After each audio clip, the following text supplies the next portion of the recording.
Hey guys, welcome back to my channel. Today I'm going to show you how I make mugs. I have so many different mug designs in my shop, but I'm going to show you guys how I make this Bad Bunny mug. It is my best seller.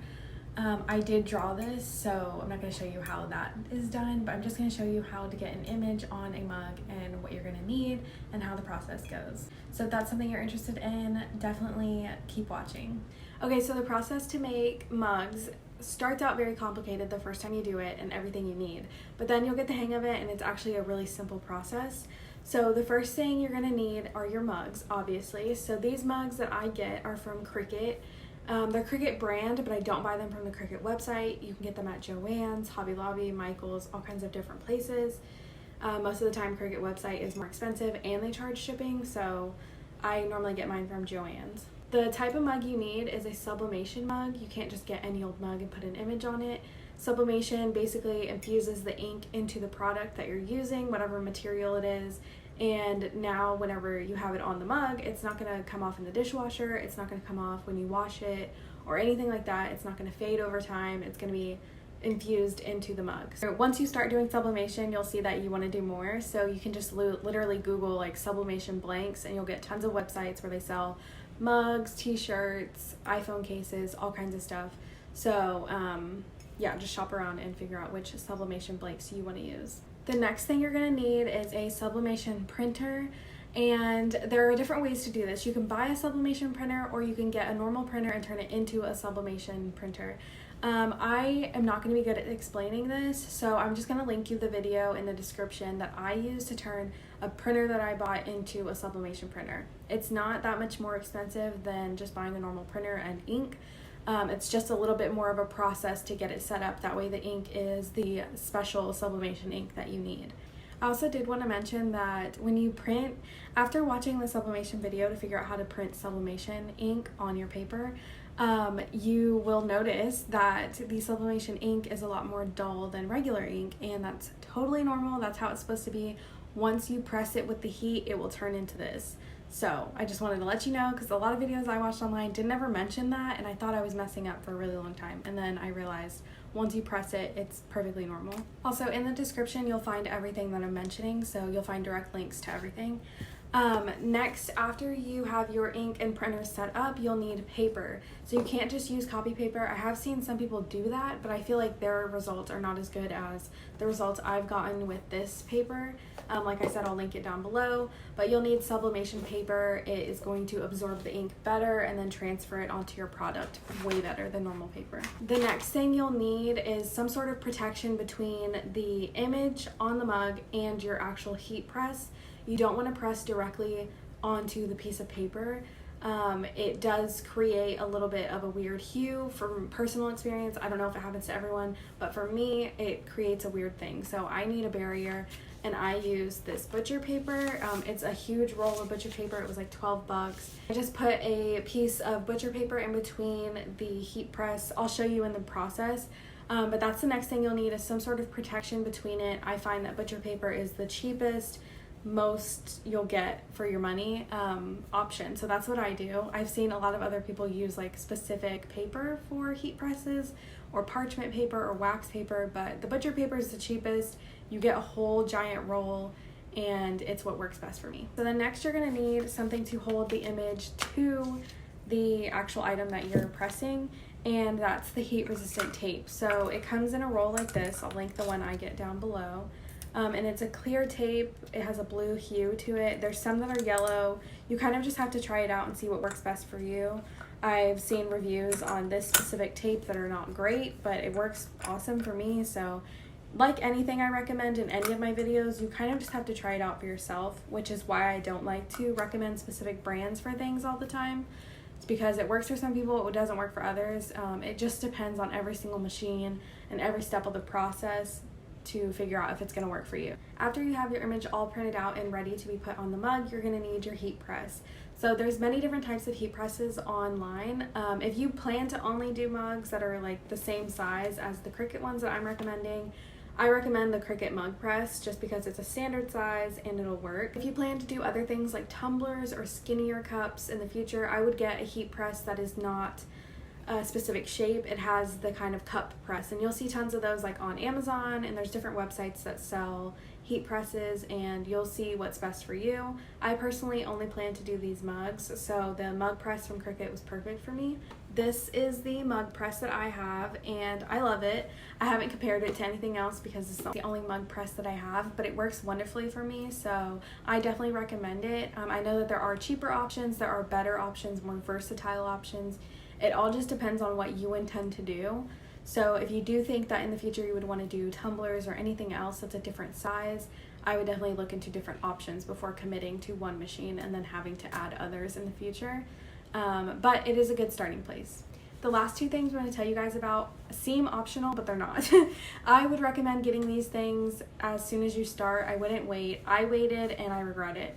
So the first thing is a microfiber cloth. You want to clean off your mugs and any type of sublimation item you're doing before putting it with the image. You want to get off any dust, any fingerprints, any oil, anything like that that will cause the image to not stick well and to not transfer all the way.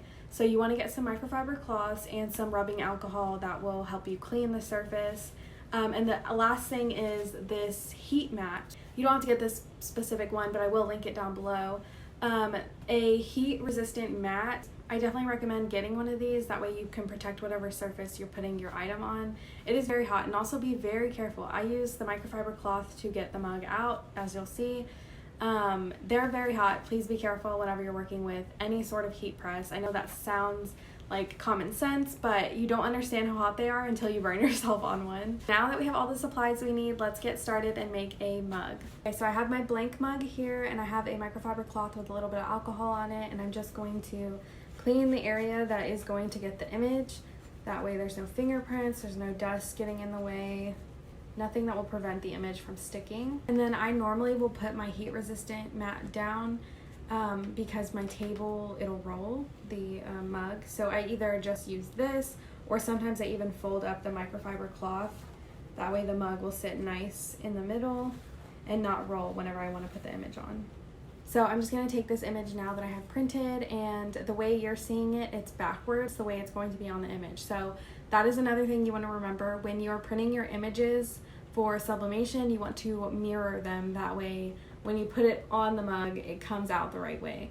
I have messed up a few times. Sometimes when you get in your routine, you forget and the words come out backwards, and you don't want to waste mugs, so make sure you always mirror your images. So now you're just going to put your image on the mug. And how I measured what size image I would need, I just took a measuring tape that was like for clothing, so it moves. It's not a stiff ruler, and use that to measure the dimensions. Every mug is going to be different, and every printer will print out differently. My printer personally makes the images smaller than what they are on the actual piece of paper. My printer actually shrinks the image, so if I have it on an 8x11 and it's the exact size I need, when it prints out it's a little bit smaller than it's supposed to be. So I always have to make everything bigger than I intend to get the print. So like I said earlier, it's just trial and error with everything. You're gonna have to figure out what works best for you and your machines that you have. You want to make sure that the image is very tightly taped down to the mug. You don't want any like air pockets that can create a gap in the ink. So here's all the taped up design, and now I'm going to put some butcher paper just over this and tape it again. So I'm just going to put my butcher paper on over the paper, the sublimation paper, and I'm just going to put a few pieces of tape. It doesn't need to be extremely tight or like perfect because we already have the image perfectly down. This is just to protect it from the actual heat of the heat press. Okay, so now we have our mug all ready to go, and now I'm just waiting for the heat press to heat up. I normally turn it on as soon as I start putting the image on the mug, but I forgot.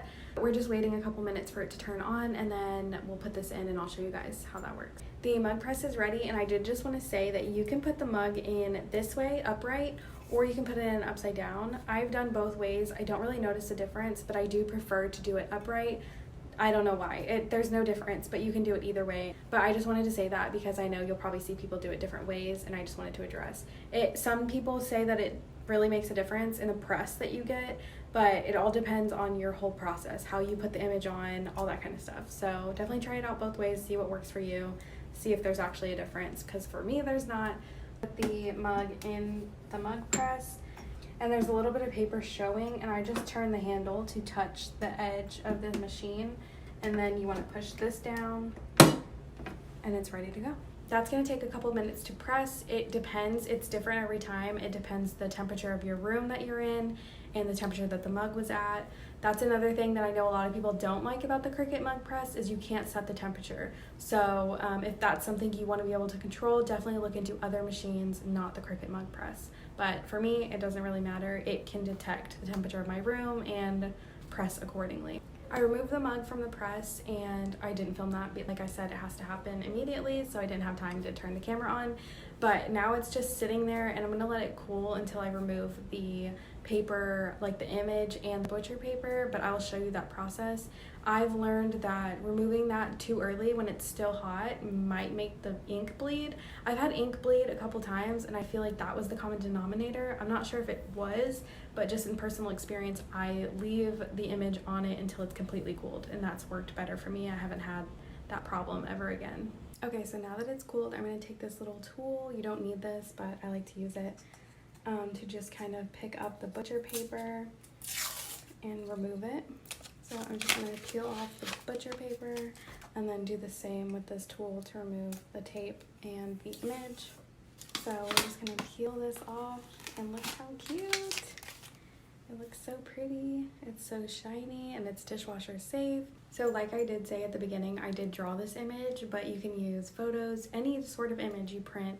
You can put it on a mug, text, anything you want. I have tons of different things in my shop that are available as mugs if you want to check those out. If you want to shop instead of make one. So look how cute it turned out. I love it. I'm so obsessed with these mugs, and knowing how to make mugs is like such a great skill to have.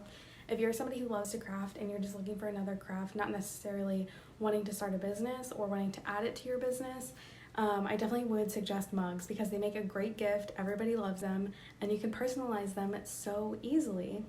So that's how I make mugs. If you guys found this video helpful or if you enjoyed it, please give me a thumbs up, subscribe for more videos, leave me a comment and let me know if you're gonna try it or what you thought of the video. I would also really appreciate if you guys checked out my business on Instagram. Everything's gonna be linked down below, and I also have, as you can see, tons of different products and designs available if you want to shop through my website. Thank you guys so much for watching. I will see you guys in the next one. Bye!